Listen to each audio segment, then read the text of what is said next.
भोजपुरी की अभिनेत्री आकांक्षा दुबे के मौत की गुत्थी अब भी उलझी हुई है। परिवार की मांग है कि आत्महत्या नहीं बल्कि हत्या का मुकदमा इसमें दर्ज किया जाए। हमारे साथ आकांक्षा के लॉयर्स इस वक्त मौजूद हैं, आइए उनसे बात करते हैं। शशांक जी, आप लोगों ने सेशन कोर्ट में जो अर्जी डाली हुई है, 4 बजे वक्त दिया गया है, क्या कुछ आप लोग उम्मीद कर रहे हैं? देखिए, ये अर्जी जो है सेशंस कोर्ट में नहीं मजिस्ट्रेट कोर्ट में पड़ी है और इस मजिस्ट्रेट कोर्ट में हम लोगों के 2 प्रार्थना पत्र पहले से पेंडिंग थे और जिस एक्यूज की गिरफ्तारी हुई है उनकी गिरफ्तारी से पहले हमारे प्रार्थना पत्र पेंडिंग थे, क्योंकि हम लोग पहले से यह कह रहे थे कि आकांक्षा दुबे की मां ने हत्या किए जाने का मुकदमा दर्ज करने का प्रार्थना पत्र दिया था और वहां सारनाथ की पुलिस ने मैनिपुलेट करके उसको चेंज करके उन्होंने 306 में मुकदमा दर्ज कराया। तो अब इनिशियो हम लोग यह कह रहे थे कि पुलिस की भूमिका इसमें संदिग्ध है थाना सारनाथ की, और हम लोग इस मामले में पुलिस के ऊपर हमारा विश्वास नहीं है। तो एक प्रार्थना पत्र हम लोगों ने विवेचक के लिए दिया था, उसके बाद कमिश्नर साहब के कार्यालय से एक प्रेस नोट जारी हुई तो हम लोगों ने उसके भी बाबत एक प्रार्थना पत्र माननीय न्यायालय में दिया कि ये प्रार्थना पत्र, ये जो प्रेस नोट है वो किन साक्ष्यों के आधार पर जारी की गई थी। और उसके बाद आज हम लोगों ने एक प्रार्थना पत्र दिया है कि यदि रिमांड होता है तो वो, यदि रिमांड की प्रक्रिया स्वीकृत होती है तो वह रिमांड की प्रक्रिया हमारे प्रार्थना पत्र के प्रकाश में हो और जो साक्ष्य पाए गए हैं, जो मेडिकल जो वो सीसीटीवी फुटेज वगैरह पाई गई हैं, उनको सीज करके न्यायालय अपने पर्यवेक्षण में रखे और जब ये विवेचना सीबीआई को या अन्य थाने को ट्रांसफर हो जाए तो माननीय न्यायालय इसको दे। तो और पुलिस ने इसमें रिमांड की मांग की है और जो एक्यूज के एडवोकेट्स हैं उन लोगों ने यह मांग की है कि इसमें जो है उनको बेल दी जाए और उन्होंने पीसीआर का, पुलिस कस्टडी रिमांड का विरोध किया है और जिस पर जो है कि माननीय न्यायालय ने फैसला सुरक्षित रखा है। 4 बजे के बाद ऑर्डर आएगा। संदीप सिंह को लेकर कई सारे सवाल अब भी खड़े हो रहे हैं। संदीप सिंह को लेकर क्या कुछ जानकारी है? क्या वो अब तक पुलिस के सामने आए हैं?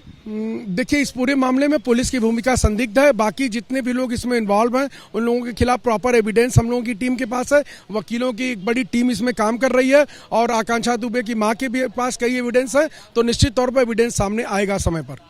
शशांक जी, एक ये भी सवाल बन रहा है कि जो मॉलिक्यूल बार में आकांक्षा गई थी अपनी दोस्त श्रद्धा और उनके पति अरुण पांडे के साथ में, उस मॉलिक्यूल बार में हमने भी जाकर देखा, वहां पे सिर्फ कपल एंट्री होती है।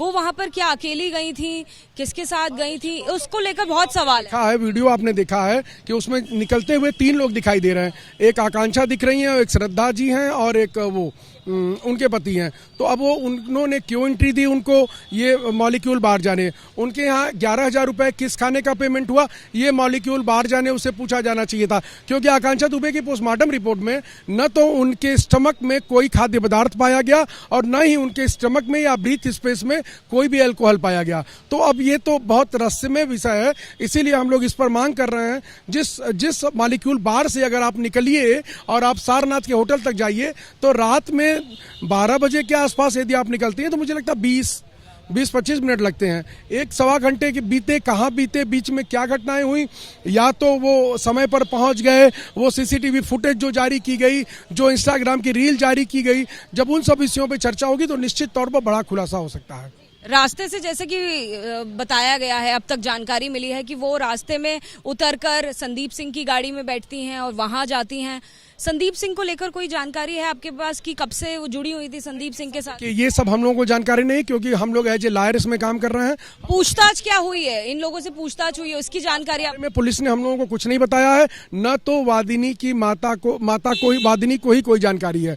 तो पुलिस बड़ी गोपनीयता बरत रही है एविडेंसेस देने में, हम लोगों को शेयर करने में, और अभी तक विसरा रिपोर्ट आई नहीं और अन्य रिपोर्ट्स आई नहीं, फॉरेंसिक रिपोर्ट आई नहीं, मोबाइल की डिटेल्स आई नहीं, और इस तरह से 306 में डिक्लेयर नहीं करना चाहिए था। ये जो पुलिस की गलती है, मुझे लगता है एसीपी सारनाथ के ऊपर उन्हीं गलतियों का ठीकरा फूटा है, वो शायद इस समय बनारस में नहीं है।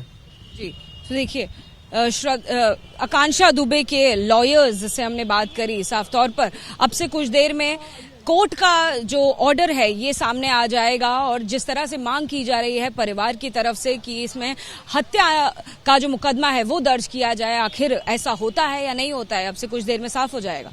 कैमरा पर्सन भूपेंद्र रावत के साथ अजातिका सिंह, एबीपी न्यूज, वाराणसी।